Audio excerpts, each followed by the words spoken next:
77லயே ஒரு எம்எல்ஏ செங்கோட்டையன் எம்ஜிஆர் பிள்ளை எம்எல்ஏ எம்ஜிஆர் பிள்ளையே அமைச்சர் அவங்க ஜெயலலிதா அவருடைய பீரியட்லயும் அமைச்சர் தொடர்ந்து பெரிய சீனியர் தான். ஆனா செங்கோட்டையனுக்கு தெரியாதா இதான் நடக்கும்னு? செங்கோட்டையனுக்கும் தெரியும். அவர் விளக்கம் சொல்லும்போது சொல்றாரு நான் எதிர்பார்க்கவில்லை அப்படின்ட்டு. அவர் எப்படி எதிர்பார்க்காம இருப்பாரா? நடவடிக்கை எடுக்காம எப்படி இருக்க முடியும்?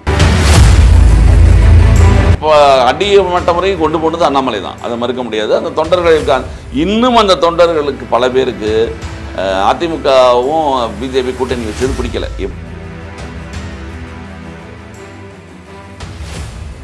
வணக்கம் சார். வணக்கம். நல்லா இருக்கீங்களா சார்? சார், இப்போ இன்றைய அரசியல் கள நிலவரத்தில் பார்த்தீங்கன்னா அதிமுக கட்சி வந்து கொஞ்சம் பரபரப்பாக பேசப்பட்டிருக்காங்க. இப்போ அதில் வந்து செங்கோட்டையன் அவர் வந்து நீக்கியிருக்காங்க. இப்போ செங்கோட்டையனை பின்னாடி வந்து இயக்குவது யார் சார்? இல்லை, செங்கோட்டையன் நீக்கம்ன்றது எதிர்பார்த்தது தானே, அவருக்கே தெரியும். என்னை நீக்குவார்கள் என்று எதிர்பார்க்கவில்லை அப்படின்னு சொல்றாரு. எதிர்பார்க்காம எப்படி இருப்பாரு? அவர் ஒரு பிளான் பண்ணி தான் பேசுறாரு. 5ஆம் தேதி பேச போறேன்னு சொல்லும் போதே நம்ம கூட பேசியிருந்தோம் இல்லையா? நம்ம 5ஆம் தேதி பேச போடுமோன்னு சொல்லும் போதே தலைமைக்கு எதிராக தான் பேச போறாருன்னு தெரியும். அப்படிங்கும்போது நீக்காம எப்படி இருப்பாங்க? இவர் எப்படி அதிமுகவுக்கு வந்து இவர் ஒரு கெடு கொடுத்தாரு? ஒரு 10 நாட்குள்ள வந்து எல்லாத்தையும் ஒன்றிணைக்கணும் அப்படின்னு இவர் சொல்லியிருந்தாரு. கெடு கொடுக்கலாம். அங்க உங்களுக்கு எப்படி கதையாகும்? எடப்பாடியோட முக்கிய டார்கெட்டே வந்து அவர் வந்து முதலமைச்சர் ஆகிறதெல்லாம் 2வது பட்சம் தான் அவருக்கு. அவருக்கு அதிமுகன்ற ஒரு கட்சியோட பொதுச் செயலாளராக கை இருக்கிறது தான் மிகப்பெரிய விஷயம் அவருக்கு. நீங்கள் 1000 அவர் மேலே நம்ம குறை சொன்னாலும், அவர் இவர் இந்த சத்யராஜ் மாதிரி இவர் வந்தார், அமாவாசையாக வந்தார்லாம் என்ன குறை சொன்னாலும் கிட்டத்தட்ட ஒரு 65 எம்எல்ஏ கொண்டு வந்து அந்த கட்சியை காப்பாற்றிட்டாப்புல. அதுவும் நீங்கள் பாராட்டியே தீரணும் எடப்பாடியை பொறுத்தளவுக்கு. அது அரசியல் அதுக்கு ராஜதந்திரம்ன்ற பேராக கூட இருக்கலாம். ஆனால் அந்த கட்சியை காப்பாற்றுறதுக்கான வேலை பண்ணிட்டார்ல, அந்த ஆளுகளை அரவணைச்சு அவர் என்ன செஞ்சாரோ, பணத்தை கொடுத்து செலவழிச்சாரோ, மாவட்ட செயலாளர் வாங்கினாருமாங்க, எல்லாம் சரி. என்ன இருந்தாலுமே அதை இவங்களால் பண்ண முடியல. இவங்க அதாவது எடப்பாடிங்கிறவர் வந்து அந்த லிஸ்ட்டில் 5ஆவதா 6ஆவதா இருந்தவர். செங்கோட்டையன் தான் இபிஎஸ் எடப்பாடி அவர்களே கொண்டு வந்தார். அதாவது செங்கோட்டையன் வந்து அப்போ மாவட்ட செயலாளராக இருக்கும் பொழுது இவர் வந்து கிளை செயலாளராக இருந்தார். சிலுவம்பாளையம் கிளை செயலாளராக இருந்தவர் இபிஎஸ். அவர் தான் மாவட்ட செயலாளர் கிளை செயலாளருங்க இருக்கு. அதுக்கு முன்பாகவே 77லயே ஒரு எம்எல்ஏ செங்கோட்டையன் எம்ஜிஆர் பிள்ளை எம்எல்ஏ எம்ஜிஆர் பிள்ளையே அமைச்சர் அவங்க ஜெயலலிதா அவருடைய பீரியட்லையும் அமைச்சர் தொடர்ந்து பெரிய சீனியர் தான். ஆனால் அந்த நேரத்தில் வந்து அதான் அரசியலில் என்ன புதுசாக நடக்கும்பாங்கல்ல. இவர் வந்து எதிர்த்தது சசிகலாவை எதிர்த்தது. சசிகலா இவரை எதிர்த்து தான் இவரெல்லாம் உள்ள கொண்டு தான் தனக்கு சிக்கல் சொல்லிட்டு தான் எடப்பாடியை கொண்டு வந்தாங்க. வாழ்க்கை அப்படி திருப்பி போய் எடப்பாடி சசிகலாவுக்கு அகைன்ஸ்டாக இப்போ சசிகலாவும் செங்கோட்டையெல்லாம் ஒன்று சேர்றாங்க. இது இந்த கூட்டணி இப்போ செங்கோட்டையன் அவர்கள் ஒன்று சேராங்கன்னு எப்படி சார்? இப்போ சேர்ந்தா வெற்றி கூட்டணி அமையும்? வாய்ப்பே கிடையாது. நீங்கள் அதிமுகன்றது யார் ரெட்டை இலை சின்னம் யார்கிட்ட இருக்கோ அவங்களுக்கு தாங்க வெற்றி வாய்ப்பு. அவங்க ஒரு 50 தொகுதியில் ஜெயிக்கிறாங்களோ 40 தொகுதியில் ஜெயிக்கிறாங்களோ எத்தனை ஜெயித்தாலும் சரி, அது அதிமுகன்ற ஒருங்கிணைந்த அதிமுகவுக்கு தான். அந்த அதிமுக யார் கையில் இருக்குது அப்படின்னா எடப்பாடி கையில் தான் இருக்குது. கோர்ட்லேயும் சொல்லியாச்சு, தீர்ப்பு வந்துடுச்சு, எடப்பாடியோட இது வந்து செல்லும் அப்படின்னு சொல்லிட்டாங்க. அப்படிங்கும்போது நீங்கள் சட்ட ரீதியாகவும் எந்த பிரச்சனையும் கிடையாது. பாஜக கூட்டணி வச்சுட்டாங்க, இனிமேல் ரெட்டலை எப்படி எடுக்க முடியும்? ரெட்டலை எடுக்க நீங்கள் உடனே நீதிமன்றத்தை உடனே பாஜக கூட்டணி வச்சு எல்லாரும் கிளியர் பண்ணிடுவாங்கன்னு சொல்லுவாங்க. இல்லை, என்ன இருந்தாலும் அவர் பாஜக இல்லாததுக்கு முன்னாலேயே அவர் கையில் வச்சுருந்தார்ல, அந்த கட்சியை அவர் வந்து காப்பாற்றிட்டார்ல, உங்களுக்கு செதறாமல் காப்பாற்றினார்ல. இப்போ அதை ஏன் ஓபிஎஸ் ஆல முடியல? 3 தடவை முதலமைச்சர் அந்த ஓபிஎஸ் ஆலைய முடியல.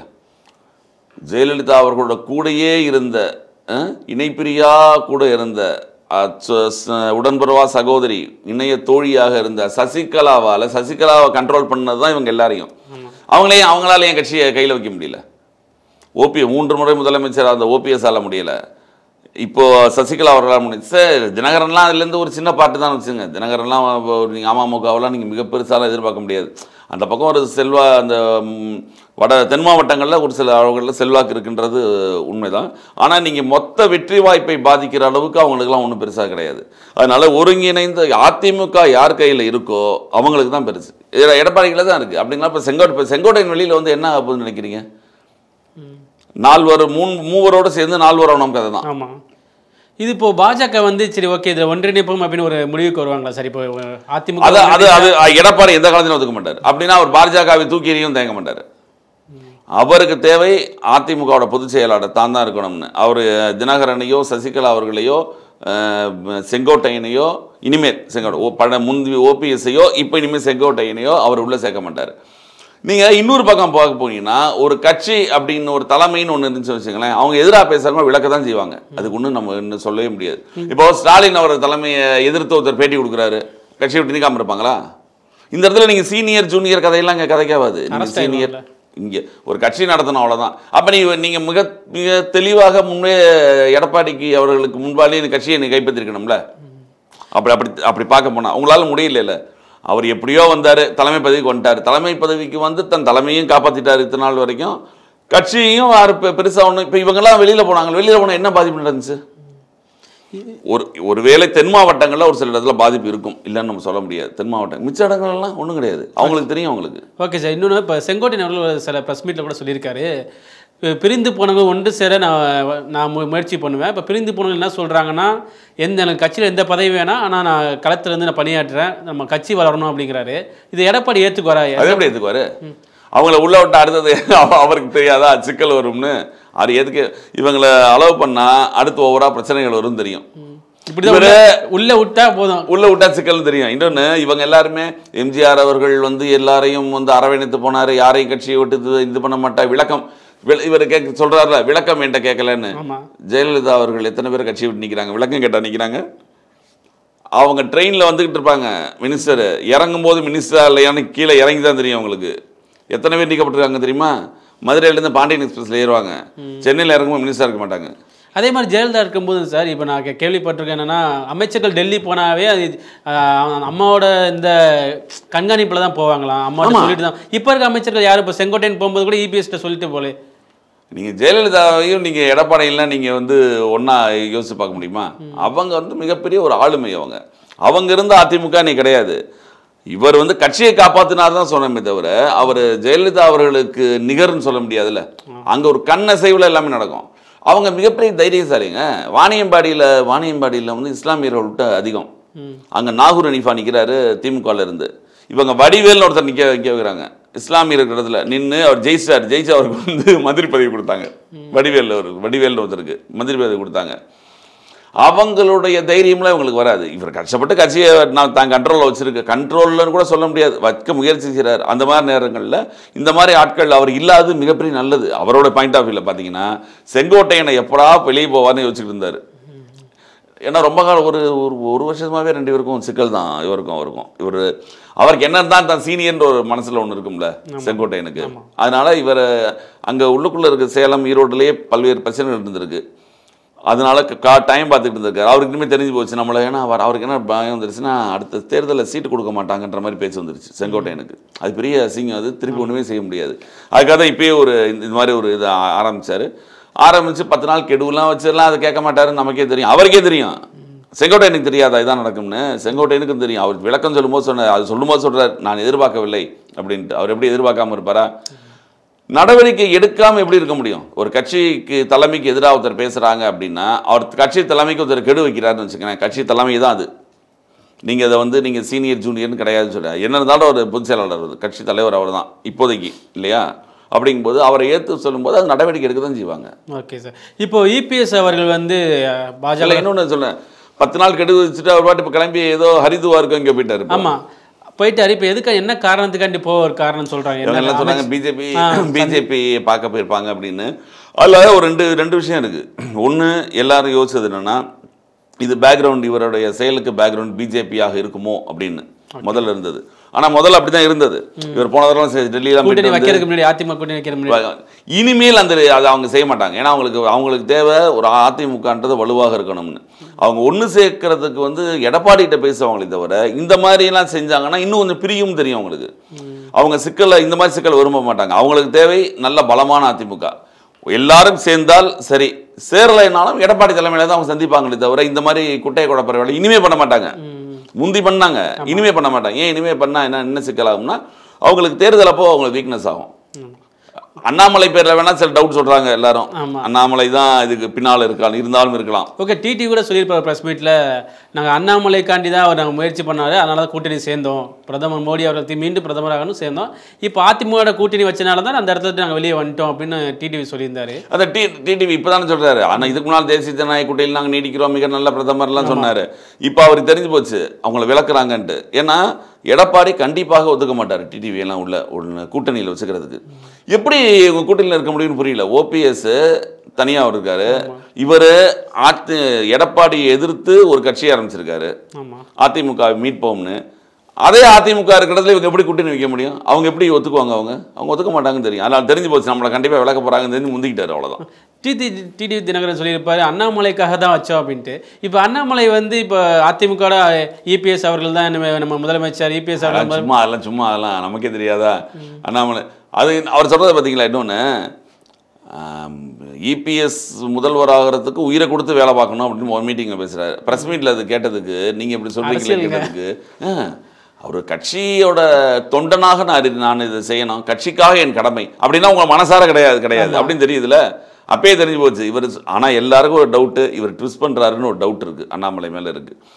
செஞ்சாலும் ஜீவராக இருக்கும். ஏன்னா நீங்கள் ஓபிஎஸ் தனியாக பேசி நீங்கள் இப்படி பண்ணுங்கண்ணா, டிடிவி நானா நீங்கள் சொல்லுங்கண்ணா, செங்கோட்டையன் நீங்கள் பண்ணுங்கண்ணான்னு சொல்கிறது பண்ணக்கூடிய ஆள் தானே அவர். பண்ணக்கூடிய ஆள் தான் அந்த. ஏன்னா அவருக்கு முக்கியத்துவம் கிடைக்கலன்னு அவருக்கு இன்னும். டிடி கூட சொல்லியிருப்பார்ல, இப்போ அண்ணாமலையோட ஒப்பிடும்போது நயனா நாகேந்திரனோட அந்த அளவுக்கு தலைவர் பதவிக்கு ஃபிட்டு கிடையாது அப்படின்னு பாஜக தலைவர். ஆமாம், அவர் என்னுடைய நண்பர் தான் இவர் நயனா நாகேந்திரன், ஆனாலும் அவர் அந்த அளவுக்கு ஒருத்தர் இல்லை. என்ன காரணமா இருக்காரு சார் அண்ணாமலை மீண்டும் அந்த இடத்துல? அண்ணாமலை வந்து ஒரு கமிட்மெண்ட் கொடுத்துருக்காரு எல்லாரையும், நான் உங்களோட அதிமுக அதாவது இவங்களை சேர்த்து விடுவோம், ஜாயின் பண்ணிடுவோம், அந்த மாதிரி நான் மோடிகிட்ட பேசியிருக்கேன், அமித்ஷாட்ட பேசியிருக்கேன்னு சொல்லியிருக்காரு போட்டுக்கு.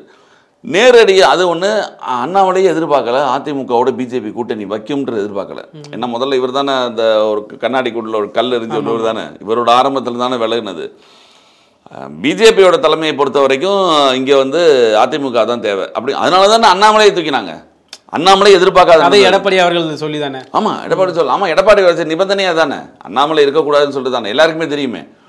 காலையில் 12 மணிக்கு அமித்ஷா காலையில் வர்றாரு, 12 மணிலேருந்து 12, 1, 1:30, 2, 3, 4, 5, 5:30 மணிக்கு மேலே தான் எடப்பாடி வந்தார்.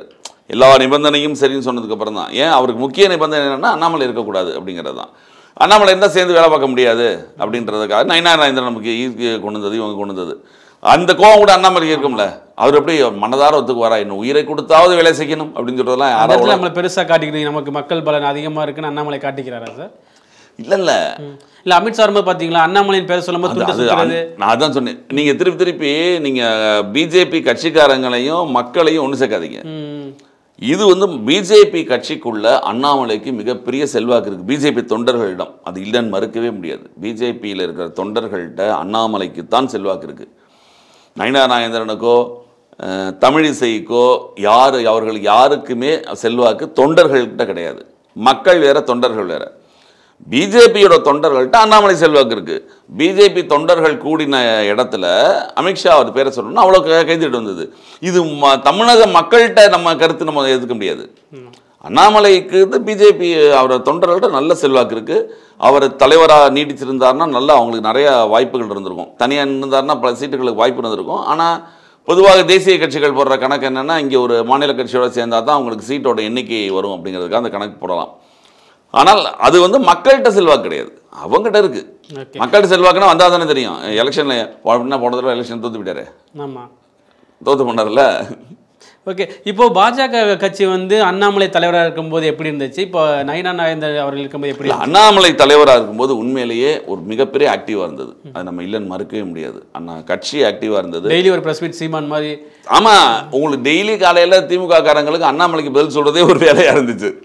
ஏதாவது ஒன்று சொல்லி ஏதாவது பயத்தை கொடுத்தாருல திமுக. கண்டிப்பாக திமுகவுக்கு வந்து அதிமுக எதிர்கட்சியா பிஜேபி எதிர்கட்சியா அப்படின்ற டவுட் ஆகிற அளவுக்கு நிறைய டஃப் கொடுத்தாரு. அதை நம்ம மறுக்கவே முடியாது. ஏன்னா மக்கள் மத்தியில பிஜேபின்னு ஒரு கட்சி இருக்கு அப்படின்றது அண்ணாமலை அவர்கள் வந்ததுக்கு, அதாவது தமிழிசை அவர்கள் வந்ததுக்கு அப்புறம் நல்லா தெரிஞ்சது. ஆனா மிக அடிமட்ட முறையும் கொண்டு போனது அண்ணாமலை தான், அதை மறுக்க முடியாது. அந்த தொண்டர்களுக்கு இன்னும் அந்த தொண்டர்களுக்கு பல பேருக்கு அதிமுகவும் பிஜேபி கூட்டணி வச்சது பிடிக்கல. எப்படி அதிமுக தொண்டர்களுக்கு பிஜேபியோட கூட்டணி வச்சது அடிமட்ட தொண்டர்களுக்கு பிடிக்கலையோ அது மாதிரி தான் இவங்களுக்கு முக்கியமான தலைவர்களுக்கு தான் சீட்டுக்காக ஓகேன்னு சொல்லுவாங்க. எம்எல்ஏ சீட்டில் ஒன்றா தனியாக ஜெயிக்க முடியாது, இப்படி கூட்டணி ஜெயிக்க முடியாதுக்காக ஓகே சொல்லுவாங்களே தவிர தொண்டர்கள் எந்த அளவுக்கு இரண்டு பக்கமும் ஒன்றாக வேலை பார்ப்பாங்கிறது மிகப்பெரிய கேள்விக்குறி தான். இப்போ பாஜக கூட்டணியில் பார்த்தீங்கன்னா சார், இப்போ கொஞ்சம் பிளவு ஏற்பட வாய்ப்பு இருக்கா சார்? ஏன்னா இப்போ பாஜக கூட்டணி இருக்கிறவங்களுக்கு கூட்டணியில் இருந்து எங்களுக்கு பாஜக கூட்டணியில் 2 பேர் தானே இருக்காங்க, எத்தனை கூட்டணி? இப்போ சின்ன சின்ன கட்சிகள்லாம் இருக்காங்க, இருந்தாங்களா சார்? இதுன்னு ஜான் பாண்டியன் இருக்காரு. இப்போ ஜான் பாண்டியன் கூட சொல்லியிருக்காங்க, அந்த கட்சியில் இருக்கிறதுனால எங்களுக்கு எந்த ஒரு எப்படி சொல்றது, சீட்டு எதுவுமே பிரயோஜனம் இல்லாத மாதிரி இருக்குன்ட்டு ஒரு அறிக்கையெல்லாம் நம்ம பார்த்துருக்கோம். ஆமாம், அதான் இப்போ அவங்களுக்கு வந்து பிஜேபியோட தான் இருக்க வேறு வழி கிடையாது. நீங்கள் வந்து இங்கே விடுதலை சிறுத்தைகள் இருக்கிறதுனால இந்த தேவேந்திர குல வேளாளர்கள் சம்மந்தப்பட்டவங்க யாருமே இந்த கிருஷ்ணசாமியாக இருந்தாலும் சரி, ஜான் பாண்டியனாக இருந்தாலும் சரி, திமுக கூட்டணிக்கு போக முடியாது. அவங்களுக்கு இருக்கிற ஒரே ஆப்ஷன் பிஜேபி ஆர் அதிமுக. பிஜேபியும் அதிமுக ஒன்று சேர்ந்துருச்சு, வேறு வழி கிடையாது, அவங்க இங்கே தான் இருந்து ஆகணும். அவங்களுக்கு எந்த பிரயோஜனம் இல்லை, எந்த பதவி இல்லாட்டியும் அங்கே தான் இருந்தாகணும். அவங்களுக்கு அது பதவிகள்லாம் ஒரு சில சீட்டு கொடுப்பாங்க. இப்போ ஜான் பாண்டியனுக்கு சீட்டு கொடுக்குறாங்களா, அது மாதிரி சீட்டு ஜான் பாண்டியன் அவருக்கு சீட்டு கொடுப்பாங்க, இவங்களுக்கு கிருஷ்ணசாமிக்கு சீட்டு கொடுப்பாங்க. ஜான் பாண்டியன் அவர்கள்லாம் தென் மாவட்டங்களில் இருக்கக்கூடிய மிகப்பெரிய ஒரு கிருஷ்ணசாமி அவர்களுக்கு கூட்டி விட்டு வெளியே வர வாய்ப்பு இருக்கா சார்? டாக்டர் கிருஷ்ணசாமிலாம் வெளியே வந்து எங்க அவர்களுக்கு வந்து விஜய் அவர்களை பற்றி கொஞ்சம் புகழ்ந்து சில பிரஸ் மீட்லாம் பேசியிருக்காரு. அதான் இன்னொரு ஆப்ஷன் விஜய்னு வச்சிருக்காங்க. அது எந்த அளவுக்கு சக்சஸ், எந்த அளவுக்கு கட்சி பேர் கொஞ்சம் டெவலப் ஆகணும் தெரியணும் அப்படின்றதுக்காண்டி எப்படி கொண்டு பண்ணலாம் கூட செய்யலாம். ஏன்னா அவங்களாம் போகிறதுக்கான வாய்ப்பு இருக்கு. ஒருத்தருக்கு அவர் ஜான் பாண்டியன் அவர்கள் போவாங்களான்றது மிகப்பெரிய கேள்விக்குறி தான். ஏன் அப்படின்னா அவர் வந்து பிஜேபியோட மிகப்பெரிய நெருக்கத்தில் இருக்காரு. அந்த கொள்கையில் பல கொள்கைகள் பிஜேபியோட கொள்கைகள் அவருடைய கொள்கைகள் தான். நிறைய 2 பேருக்கும் ஒரு தேசியம் சார்ந்த கொள்கைகள் ஜான் பாண்டியன் அவர்களுக்கு அந்த மாதிரி கொள்கை அதிகம். அதனால வந்து அவர் நீட் ஆதரிப்பார். பிஜேபியோட பல்வேறு தான் ஆதரிக்கிறவர். கூட்டணி இருந்தால் ஆதரிக்கணும்ல சார்? இல்லை, அவருடைய கொள்கையை தனியாக நிறைய விஷயம் ஆதரிக்கிறாரு. அவர் ஒரு சில இடஒதுக்கீடுலாம் தேவையில்லைங்கிறாரு. அந்த மாதிரி அவர் கான்செப்ட் கொண்டவர். அதனால அவருக்கு பிஜேபி கூட்டணி விட்டு வெளியே வர்றதுக்கான வாய்ப்பு இல்லை. அதிமுகவை விட ஒரு பிஜேபி கூட்டணி மேலே தான் மிகப்பெரிய ஈடுபாடு உண்டு அவருக்கு. ஓகே, இப்போது அண்ணாமலை அவர்களுக்கு சொல்லியிருக்காங்க, விஜய் அவர்கள் களத்துக்கு வந்தால் தான் அரசியல் பரபரப்பாக சூடு பிடிக்கும் அப்படின்னு சொல்லியிருக்காரு அண்ணாமலை. இப்போ விஜய் அவர்களும் வர சண்டே வந்து களத்தில் இறங்குற திருச்சியிலேருந்து ஆரம்பிக்கிறாரு. இது எப்படி அரசியல் பரந்தூர் விமான நிலையத்துக்கு அப்புறம் பொதுமக்கள் கிட்ட வராரு. அதான் அவர் மாநாடு நடத்தினார். மாநாட்டில் அவங்க தொண்டரோட கலந்துக்கிட்டது வேற, வெளியில வந்து மக்கள்கிட்ட வந்து போறது வேற. மக்கள்கிட்ட இப்போ அவர் என்ன பண்ண போறாருன்னு இனிமே தான் தெரியும். சினிமா நடிகராக இருந்து கேரவன்லேயே போனவங்க இவங்க என்ன பண்ண போறாங்கன்னு இனிமே தான் தெரியும்.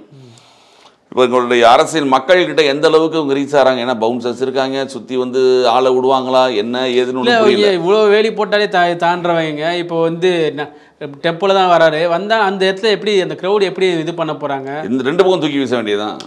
ஒரு பையனை தூக்கி இந்த பக்கம் வீசினாங்கல்ல, அது மாதிரி 2 பக்கம் தூக்கி கொஞ்சம் தள்ளி விட்டாவே அவ்வளோதான். நான் தான் கொஞ்சம் போலியாக வந்து கேஸ் கொடுக்க ஆரம்பிச்சிருவாங்களா சார்? அதுதான் அது திமுகவோட வேலையாக இருக்கும். திமுக பல்வேறு டார்ச்சர் கொடுக்குறதா சொன்னாங்களே, இடம் கொடுக்க மாட்டாங்க அப்படின்லாம்.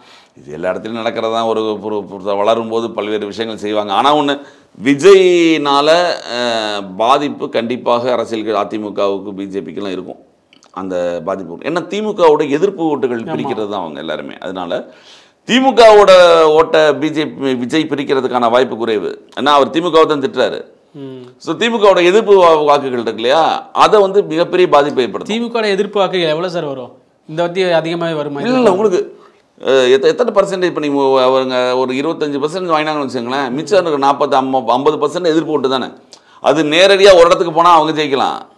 இந்த பக்கம் அதிமுக பிஜேபி, விஜய் தனியா, நாம் தமிழர் விஜய் தனியான்னு சொல்ல முடியாது. இப்போ டிடிவி அந்த குரூப் சேர வாய்ப்பு இல்லை. அதான் விஜய் தனியா மீன்ஸ் அவருடைய தலைமையில் சொல்கிறேன். இப்போ டிடிவி போனாலும் அது உங்களுக்கு பார்த்தீங்கன்னா அது ஒரு எல்லாமே திமுகவோட எதிர்ப்பு வாக்குகள் தானே. இவங்க எல்லாருமே சேர்ந்து யாரை திட்டுறாங்க? திமுகவை திட்டுறாங்க. அப்போ திமுக பிடிக்காதவங்க, திமுகவுக்கு ஓட்டு போடாதவங்க எல்லாரும் யாருக்கு போடுவாங்க? 3 பேருக்கு ஸ்பிளிட் ஆகும் ஓட்டு. திமுகவோட வெற்றி மிகப்பெரிய எளிதாகி போயிடும். ஆனால் இந்த தடவை விஜயோடைய வாக்கு சதவீதம் என்ன அப்படின்னு தெரியாமல் நம்ம முழுக்க இதை சொல்ல முடியாது. விஜய் வாக்கு சதவீதம் என்னன்னு தெரியல முழுக்கதில்லை. அவங்க தேர்தலில் நிற்கலை. அவங்க ஒரு சில பேர் சொல்லலாம் 35% மொத்தமாக வந்துடுவாருன்னு சொல்லலாம். ஆனால் களத்தில் இல்லாமல் நீங்கள் அவர் கணிக்கிறது கஷ்டம்.